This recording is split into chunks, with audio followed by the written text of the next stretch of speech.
여러분 안녕하십니까? KBC 8시 뉴스 시작합니다. 제20대 대통령 선거 사전투표가 모두 마감된 가운데 광주와 전남 모두 투표율 40%를 넘겼습니다. 오후 5시 기준으로 전국 투표율은 34.7%를 기록한 가운데 전남은 49.5%로 전국에서 가장 높은 사전투표율을 기록했고 광주는 45.7%로 전북에 이어 세 번째로 높았습니다. 6시까지 투표소에 도착한 코로나19 확진자와 격리자 등 투표가 늦어지면서 최종 투표율은 아직까지 집계가 계속되고 있습니다. 투표가 종료된 관내 투표함은 봉인돼 지역 선관위로 옮겨지고 있으며 관내 투표함도 관할 우체국에서 각 지역별 선거관리위원회로 이송될 예정입니다.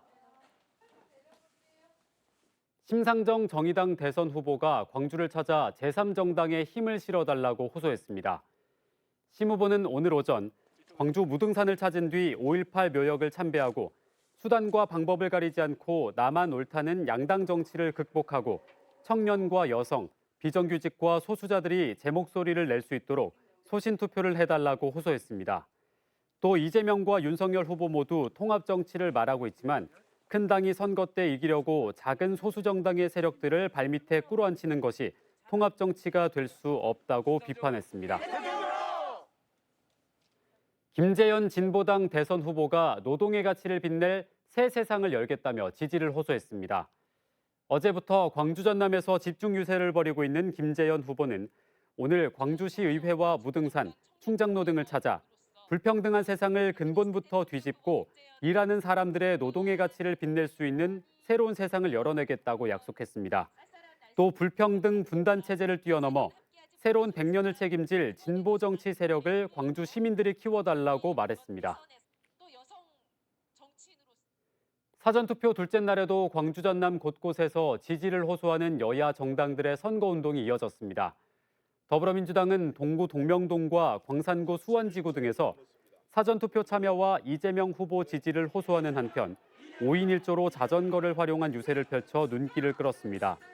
국민의힘은 남구 진월동과 증심사 입구, 북부서 사거리, 아시아문화전당 등 휴일을 맞아 유동인구가 많은 지역을 찾아 집중 유세를 펼쳤습니다. 순천시가 전국 지자체 가운데서는 처음으로 소상공인 지원금 지급을 추진하면서 눈길을 끌고 있습니다. 하지만 일부 시의원들이 반대 입장을 보이며 예산 통과 불허 방침을 밝히자 소상공인들이 강하게 반발하고 있습니다. 박승현 기자가 취재했습니다. 순천시가 코로나19 방역 조치로 영업 피해를 보고 있는 소상공인을 대상으로 전국 지자체 가운데 처음으로 일상회복 지원금 지급을 추진합니다. 연매출 10억 원 이하 소상공인 15,000명에게 1인당 200만 원씩 전체 300억 원을 지급한다는 계획입니다. 상실감과 박탈감이 상대적으로 큰 것 같아서 저희가 이제 검토를 하게 됐고요. 하지만 실제 지급이 이뤄지기까지는 적지 않은 어려움이 예상됩니다. 일부 순천시 의원들이 오는 6월 지방선거를 앞두고 소상공인 지원금을 시장 선거용 돈살포로 규정하며 추경 예산 통과를 반대하고 있기 때문입니다. 이에 대해 소상공인연합회는 시의회가 서민을 위하기보다는 정치 싸움에만 몰두하고 있다며 예산을 통과시키지 않으면 낙선 운동에 나서겠다고 경고했습니다. 지푸라기라도 잡고 싶은 그런 심정인데요. 정부나 지자체에 강력한 지원이 필요하지 않을까 싶습니다. 순천시 의회는 오는 10일 본회의를 열고 소상공인 지원금을 포함해 1,600억 원 규모의 추경 예산안 통과 여부를 결정할 계획입니다. KBC 박승현입니다. 오늘 저녁 6시까지 광주 전남에서 10,000명이 넘는 확진자가 발생했습니다. 광주광역시에서는 산발적인 감염이 이어지면서 6,375명이 신규 확진됐습니다. 전남에서는 목포 소재 요양병원과 나주의 요양병원 등에서 집단 감염이 발생하면서 4,642명이 확진됐습니다. 전라남도는 최근 잇따르는 집단 격리 시설에서의 감염 확산을 막기 위해 각 시설별로 공무원 1명을 지정해 매일 현장 점검을 하는 공무원 책임제를 강화하기로 했습니다. 세월호 참사 희생자들을 추모하기 위해 건립 중인 국민해양안전관이 완공돼도 문을 열지 못할 것으로 보입니다. 오는 5월 준공 예정이지만 운영비를 놓고 진도군과 기획재정부가 갈등을 빚으면서 개관 일정에 차질이 불가피해졌습니다. 조윤정 기자가 보도합니다. 세월호 참사를 기억하고 국민들의 안전의식을 높이기 위해 진도 팽목항 인근에 건립 중인 국민해양안전관입니다. 2019년 10월 공사를 시작해 현재 공정률은 98%로 마무리 작업이 한창입니다. 국비 270억을 들여 건립한 국민해양안전관은 오는 5월 정식 개관을 앞두고 있지만 이 운영비를 놓고 기획재정부와 진도군이 갈등을 빚으면서 개관 준비에 어려움을 겪고 있습니다. 운영비 갈등의 핵심은 분담 비율입니다. 올해 운영비 25억 원 중 60%는 정부가, 40%는 진도군이 부담해야 하는데 진도군과 의회는 분담률이 너무 높다는 입장입니다. 진도군 의회는 지난해 12월 40%에 해당하는 10억 원의 운영비 분담액을 전액 삭감했습니다. 재정자립도 9%인 진도군이 40%에 보단 10억이라는 돈을 매년 대기에는 어려운 입장이거든요. 그래서 진도군 의회에서도 진도군민 세금을 이렇게 그냥 매년 이렇게 납부하기는 어렵다. 그래서 하지만 기획재정부는 운영비 전액을 국비로 지원한 선례가 없다며 진도군이 운영비 40%를 내야 한다는 입장을 고수하고 있습니다. 문제 해결을 위해 국민해양안전관의 운영비를 전액 국가가 지원한다는 세월호 특별법 개정안이 발의됐지만 국회에 계류 중입니다.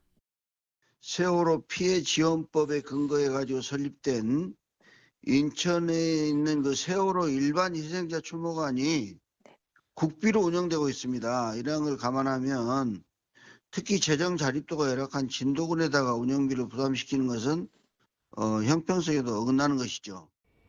세월호 참사를 기억하기 위해 지은 국민해양안전관 개관이 코앞으로 다가왔지만 운영비 문제가 해결되지 않으면서 개관 차질에 대한 우려가 커지고 있습니다. KBC 조윤정입니다. 신안 지도의 논과 갯벌에서 월동에 나선 제두루미가 무더기로 관찰된 데 이어 흑두루미 50마리도 관찰됐습니다.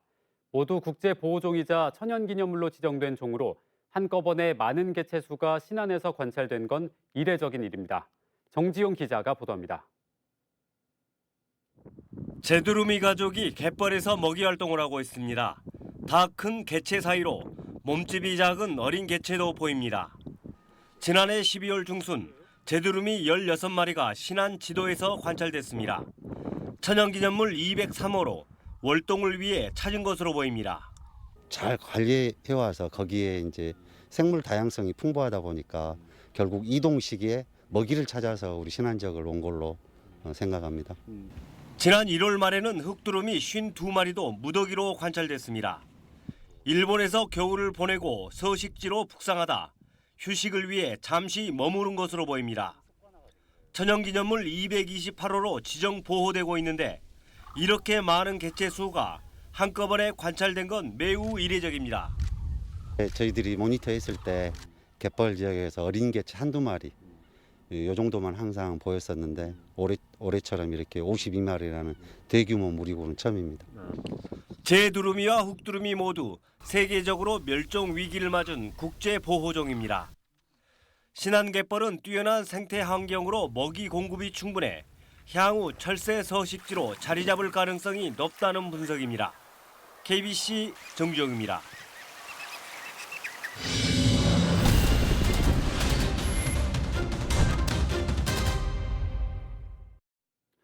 건조하고 바람이 강한 날씨가 이어진 가운데 나주 죽산보 인근 갈대밭에서 불이 났습니다. 오늘 낮 12시쯤 나주시 다시면 죽산보 인근 갈대밭에서 불이 나 갈대밭 등 15만 제곱미터가 불에 탄 뒤 1시간 50여 분 만에 진화됐습니다. 다행히 인명피해나 건물피해 등은 발생하지 않았는데 경찰과 소방당국은 인근 캠핑장 이용객들의 부주의로 인한 화재 가능성 등을 조사하고 있습니다. 선거 사무원이 길거리 유세 도중 행인에게 폭행을 당했다는 경찰 신고가 접수됐습니다. 국민의힘 광주시당은 어제 낮 1시 15분쯤 광주 서구 치평동 상무 금요시장에서 한 50대 여성이 대학생 선거 사무원 2명을 폭행했다고 주장했습니다. 국민의힘은 이 여성을 공직선거법 위반 혐의로 경찰에 신고했으며 경찰은 피해 선거 사무원 등을 대상으로 조사를 진행하고 있습니다. 2025년 완공을 목표로 추진되고 있는 광주 DJ센터 제2전시장 건립 사업이 중앙투자심사를 통과했습니다. 광주광역시는 광주 DJ센터 제2전시장인 광주컨벤션센터 건립 사업이 행정안전부의 중앙투자심사를 통과해 행정적인 심사 절차가 모두 마무리됐다고 밝혔습니다. 광주컨벤션센터는 서구 치평동 DJ센터 제1주차장 부지에 총 사업비 1,461억 원, 연면적 4만 6천 제곱미터의 지하 2층, 지상 4층 규모로 건립됩니다. 전라남도가 수급 안정을 위해 100헥타르 면적에서 생산된 조생 양파를 시장 격리하기로 했습니다. 전라남도는 지난 1월부터 조생종 양파의 도매 시장 낙찰 가격이 1kg당 500원 이하로 떨어지는 등 3월 하순 출하되는 햇양파 가격에도 부정적인 영향을 미칠 것이 우려돼 도 자체적으로 조생양파 100헥타르를 긴급 시장 격리하기로 했습니다. 전남은 양파 재배 면적 전국 17,521헥타르 중 30%인 5,191헥타르를 차지하는 전국 최대 주산지입니다. 안영근 전남대병원장이 광주전남병원회 신임 회장으로 취임했습니다.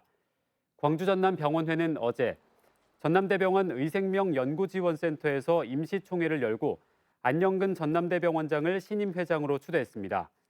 광주전남병원회는 지역민의 건강 증진과 지역사회 보건의료 질 향상을 위해 마련된 대한병원협회 산하단체로 현재 회원 병원 수는 400여 곳입니다.